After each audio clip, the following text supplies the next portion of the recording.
Welcome to Rhythm of Learning. ഇന്നത്തെ ക്ലാസ്സിൽ നമ്മൾ കേരളത്തിലെ സാമൂഹിക ക്ഷേമ പദ്ധതികൾ എന്ന് പറയുന്ന ടോപ്പിക്കാണ് പഠിക്കുന്നത്. 2 ക്ലാസ് സാമൂഹിക ക്ഷേമ പദ്ധതികളുമായിട്ട് ബന്ധപ്പെട്ട് നമ്മൾ അപ്ലോഡ് ചെയ്തിട്ടുണ്ട്. ഒരു ക്ലാസ് ഡീറ്റെയിൽഡ് ആയിട്ട് തന്നെ, അതായത് ഡീറ്റെയിൽഡ് ആയിട്ട് തന്നെ എന്ന് പറയാൻ കാരണം ഡീറ്റെയിൽഡ് ആയിട്ട് പഠിക്കേണ്ട ചില ടോപ്പിക്കുകളുണ്ട്, ചില പദ്ധതികളുണ്ട്. ആ പദ്ധതികൾ ഡീറ്റെയിൽഡ് ആയിട്ട് തന്നെ പഠിക്കണം. അതല്ലാതെ ചെറിയ രീതിയിൽ നമ്മൾ വെറുതെ ഒരു ക്വസ്റ്റ്യൻ ആൻസർ രൂപത്തിൽ പഠിക്കേണ്ടത് അങ്ങനെ തന്നെ പഠിച്ചാലും മതി. അപ്പോൾ ഇന്ന് 3-ാമത്തെ ക്ലാസ് ആണ്. 2 ക്ലാസ് കാണാത്ത കുട്ടികൾ ഉണ്ടെങ്കിൽ അതിന്റെ ലിങ്ക് ഞാൻ ഡിസ്ക്രിപ്ഷൻ ബോക്സിൽ ഇടാം, കണ്ടു നോക്കൂ കേട്ടോ. അപ്പൊ ക്ലാസ്സിലേക്ക് കടക്കാം. 15 വയസ്സിന് മുകളിലുള്ളവരെ ഡിജിറ്റൽ സാക്ഷരാക്കുന്നതിന് വേണ്ടി സംസ്ഥാന സാക്ഷരതാ മിഷന്റെ കീഴിൽ ആരംഭിക്കുന്ന പദ്ധതിയുടെ പേരാണ് ഈ മുറ്റം. രക്തജന്യ രോഗങ്ങളായ ഹീമോഫീലിയ, അരിവാൾ രോഗം, തലാസീമിയ തുടങ്ങിയവയുടെ സമഗ്ര ചികിത്സ ഉറപ്പാക്കുന്ന പദ്ധതിയുടെ പേരാണ് ആശാധാര. കേരളത്തെ സമ്പൂർണ്ണ ഡിജിറ്റൽ സാക്ഷരതാ സംസ്ഥാനമാക്കി മാറ്റുന്നതിനുള്ള പദ്ധതിയുടെ പേരാണ് ഡിജി കേരളം.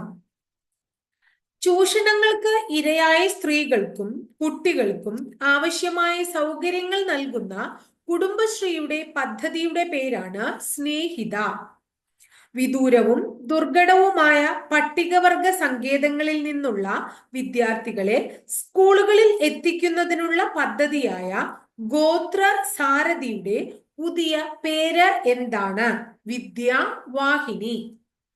കുഷ്ഠരോഗ നിർമ്മാർജ്ജന രംഗത്ത് സുസ്ഥിര വികസനം ലക്ഷ്യമിട്ടുകൊണ്ട് സ്കൂളുകൾ കേന്ദ്രീകരിച്ച് സംസ്ഥാന ആരോഗ്യ വകുപ്പ് നടപ്പാക്കുന്ന പദ്ധതിയാണ് ബാലമിത്ര. സംസ്ഥാനത്തെ മുഴുവൻ കോർപ്പറേഷനുകളിലും ഡിജിറ്റൽ സേവനങ്ങൾ ലഭ്യമാക്കുന്നതിനുള്ള പദ്ധതിക്ക് വിളിക്കുന്ന പേരാണ് കെ സ്മാർട്ട്. സംസ്ഥാനത്തെ അതിഥി തൊഴിലാളികൾക്ക് വൃത്തിയുള്ളതും സുരക്ഷിതവുമായ താമസ സൗകര്യം ഉറപ്പാക്കാൻ ആരംഭിച്ച പുതിയ പദ്ധതിയുടെ പേരാണ് ആലയ്. അതിഥി തൊഴിലാളികൾക്കായി ഹോസ്റ്റൽ രൂപത്തിൽ താമസ സൗകര്യം ഒരുക്കുന്ന പദ്ധതിയുടെ പേരാണ് അപ്നാഗർ. അപ്പൊ ആലയ്, അപ്നാഗർ തുടങ്ങിയവയൊക്കെ ഓപ്ഷൻ തന്നിട്ട് ഇങ്ങനെ ഒരു ചോദ്യം ചോദിക്കാട്ടോ. അപ്പൊ അതിഥി തൊഴിലാളികൾക്ക് വൃത്തിയുള്ളതും സുരക്ഷിതവുമായ താമസ സൗകര്യം ഉറപ്പാക്കുന്ന പദ്ധതി ആലയ്. ഇവർക്ക് ഹോസ്റ്റൽ രൂപത്തിലുള്ള താമസ സൗകര്യം ഉറപ്പാക്കുന്ന പദ്ധതി അപ്നാഗർ. ക്ലിയർ ആയിട്ട് മനസ്സിലാക്കാം. സങ്കീർണമായ ഹൃദ്രോഗങ്ങളുമായി ജനിക്കുന്ന കുട്ടികൾക്ക് ചികിത്സാ സഹായം ഉറപ്പാക്കുന്ന സർക്കാർ പദ്ധതിയുടെ പേരാണ് ഹൃദ്യം പദ്ധതി. ഭിന്നശേഷി വിഭാഗത്തിൽ ഉൾപ്പെടുന്നവർക്ക് ആരംഭിച്ച ഭവന വായ്പാ പദ്ധതിയുടെ പേരാണ് മെറി ഹോം. പഠനത്തോടൊപ്പം സ്കൂൾ വിദ്യാർത്ഥികളുടെ വ്യക്തിത്വ വികസനത്തിനും വൈകാരിക പ്രശ്നങ്ങളുടെ പരിഹാരത്തിനും അധ്യാപകരെ മെന്റർമാരാക്കുന്ന പദ്ധതിയാണ് സഹിതം. ഉന്നത വിദ്യാഭ്യാസ രംഗത്തെ വിദ്യാർത്ഥികൾക്ക് സൗജന്യമായി ലാപ്ടോപ്പ് നൽകുന്നതിന് APJ അബ്ദുൽ കലാം സർവകലാശാല ആരംഭിച്ച പദ്ധതിയുടെ പേര് സമത്വ എന്നാണ്. മൃഗസംരക്ഷണ വകുപ്പിന്റെ പൂർണ്ണമായ ഡിജിറ്റൽ വൽക്കരണം ലക്ഷ്യം വെച്ച് നടപ്പിലാക്കുന്ന പദ്ധതി ഈ സമൃദ്ധ.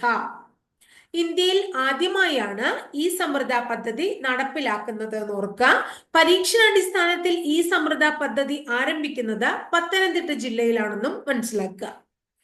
ഒറ്റപ്പെട്ട് കഴിയുന്ന വയോജനങ്ങൾക്ക് കൈത്താങ്ങായി കേരള പോലീസ് ആരംഭിച്ച ഒരു കോൾ സെന്റർ പരിപാടിയാണത്. 24x7 കോൾ സെന്റർ ആണ്. അതിന്റെ പേരാണ് പ്രശാന്തി. എന്താണ്? പ്രശാന്തി.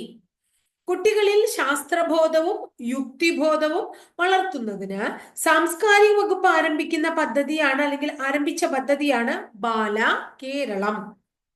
കൃഷി പരിപാലനത്തിലൂടെ ഭിന്നശേഷി കുട്ടികളിൽ മാനസിക സാമൂഹിക തലങ്ങളിൽ മാറ്റം വരുത്തുന്നതിന് കേരള ഗവൺമെന്റ് ആരംഭിച്ച പദ്ധതി Blossom. Kerala Magic Academy, NABARD, അതുപോലെ കേരള അഗ്രികൾച്ചറൽ യൂണിവേഴ്സിറ്റി, ഇവരുടെയൊക്കെ സഹകരണത്തോടു കൂടിയാണ് ബ്ലോസം പദ്ധതി ഭിന്നശേഷി കുട്ടികൾക്ക് വേണ്ടി ആരംഭിക്കുന്നത്. ബാലവേല ചൂഷണത്തിനെതിരെ സംസ്ഥാന വനിതാ ശിശു വികസന വകുപ്പ് നടപ്പിലാക്കുന്ന പദ്ധതിയാണ് ശരണ ബാല്യം. ഗാർഹിക ബുദ്ധിമുട്ടുകൾ നേരിടുന്ന സ്ത്രീകൾക്ക് നിയമസഹായം, സൗജന്യ കൗൺസിലിംഗ് തുടങ്ങിയവ നൽകുന്ന പദ്ധതിയാണ് കാതോർത്ത്. മയക്കുമരുന്ന്, മണൽക്കടത്ത്, മറ്റ് കള്ളക്കടത്തുകൾ എന്നിവ തടയാൻ കേരള പോലീസ് ആരംഭിച്ച പദ്ധതി ഓപ്പറേഷൻ കാവൽ. ഭിന്നശേഷിക്കാരായ കുട്ടികളുടെ നിർധന കുടുംബങ്ങൾക്ക് സൗജന്യമായി കുടിവെള്ള കണക്ഷൻ നൽകുന്ന പദ്ധതിയാണ് സ്നേഹ തീർത്ഥം. പ്രത്യേക പരിഗണന ആവശ്യമുള്ള കുട്ടികളെ കണ്ടെത്തി സംരക്ഷണം ഉറപ്പാക്കുന്നതിനുള്ള വനിതാ ശിശു വികസന വകുപ്പിന്റെ പദ്ധതിക്ക് വിളിക്കുന്ന പേരാണ് കാവൽ പ്ലസ്. പദ്ധതിയുടെ ലക്ഷ്യങ്ങൾ ഓർക്കണം. ഈ കാവൽ പ്ലസ് പദ്ധതിയുടെ ലക്ഷ്യം കുട്ടികളുടെ പ്രശ്നങ്ങൾ മനസ്സിലാക്കി പുറത്തു കൊണ്ടുവരിക, ഒറ്റപ്പെട്ടുപോയ കുട്ടികളെ സമൂഹത്തിന്റെ ഭാഗമാക്കി മാറ്റുക. വനിതാ ശിശു വികസന വകുപ്പും ചൈൽഡ് വെൽഫെയർ കമ്മിറ്റിയും ചേർന്നാണ് ഈ പദ്ധതി നടപ്പിലാക്കുന്നത്. ജില്ലകളില് ഇതിന്റെ ഇൻചാർജ് ഡിസ്ട്രിക്ട് ചൈൽഡ് പ്രൊട്ടക്ഷൻ യൂണിറ്റിനും ചൈൽഡ് വെൽഫെയർ കമ്മിറ്റിക്കുമാണ്. ഇതൊക്കെ സ്റ്റേറ്റ്മെന്റ് രൂപത്തിൽ ഓപ്ഷനായിട്ട് വരാവുന്നതാണ് കേട്ടോ.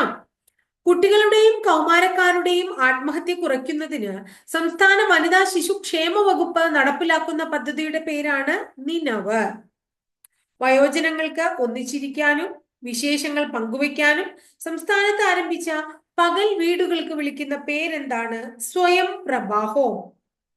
കുട്ടികളിൽ സമ്പാദ്യശീലം വളർത്തുക എന്ന ലക്ഷ്യത്തോടെ വിദ്യാനിധി നിക്ഷേപ പദ്ധതി ആരംഭിച്ച ബാങ്കിന്റെ പേര് കേരള ബാങ്ക്.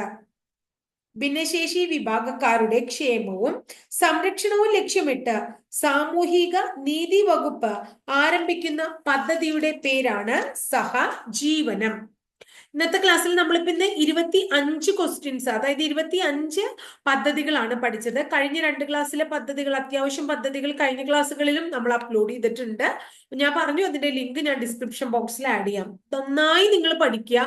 2-3 ക്വസ്റ്റ്യൻസ് ഒക്കെ പദ്ധതികളുടെ ഭാഗത്തുനിന്ന് എല്ലാ പരീക്ഷകൾക്കും ഇപ്പൊ ചോദിക്കുന്ന അങ്ങനെ ഒരു ട്രെൻഡാണ് ഇപ്പൊ PSCയുടെ പുതിയൊരു ട്രെൻഡ് എന്ന് പറയുന്നത്. അപ്പൊ പദ്ധതികൾ വളരെ പ്രധാനമാണ്. കറണ്ട് അഫയേഴ്സിന്റെ രൂപത്തിലോ അല്ലെങ്കിൽ എന്താ പറയാ ആരോഗ്യക്ഷേമ പ്രവർത്തനങ്ങൾ എന്ന് പറയുന്ന ടോപ്പിക്കിലോ അങ്ങനെയൊക്കെ നമുക്ക് ഇത് കയറി വരാനും സാധ്യതയുണ്ട്. അപ്പൊ ഇത്രയാണ് ഇന്നത്തെ ക്ലാസ്സിൽ പറയാനുള്ളത്. ക്ലാസ് ഇഷ്ടപ്പെട്ടു വെച്ചാൽ തീർച്ചയായും നിങ്ങളുടെ കൂട്ടുകാരികൾക്കും കൂട്ടുകാരന്മാർക്കും ഒക്കെ ഒന്ന് ഇത് ഷെയർ ചെയ്ത് കൊടുക്കുക. അതുപോലെ ഇഷ്ടപ്പെട്ട ക്ലാസ് ആണെങ്കിൽ ഒന്ന് ലൈക്ക് ചെയ്യുക. കൂടാതെ ആദ്യമായി ചാനൽ കാണുന്ന കുട്ടികളാണെങ്കിൽ ചാനൽ ഒന്ന് സബ്സ്ക്രൈബ് ചെയ്യുക. സബ്സ്ക്രൈബ് ചെയ്യുന്നതോടൊപ്പം ബെൽ ബട്ടൺ കൂടി ക്ലിക്ക് ചെയ്യുമ്പോൾ ഞാൻ ഓരോ ദിവസം അപ്ലോഡ് ചെയ്യുന്ന വീഡിയോസ് നിങ്ങൾക്ക് കൃത്യമായിട്ട് നോട്ടിഫിക്കേഷൻ ആയിട്ട് ലഭിക്കുകയും ചെയ്യും. അടുത്ത ദിവസം വളരെ നല്ലൊരു ടോപ്പിക്കുമായി നമുക്ക് വീണ്ടും കാണാം കേട്ടോ.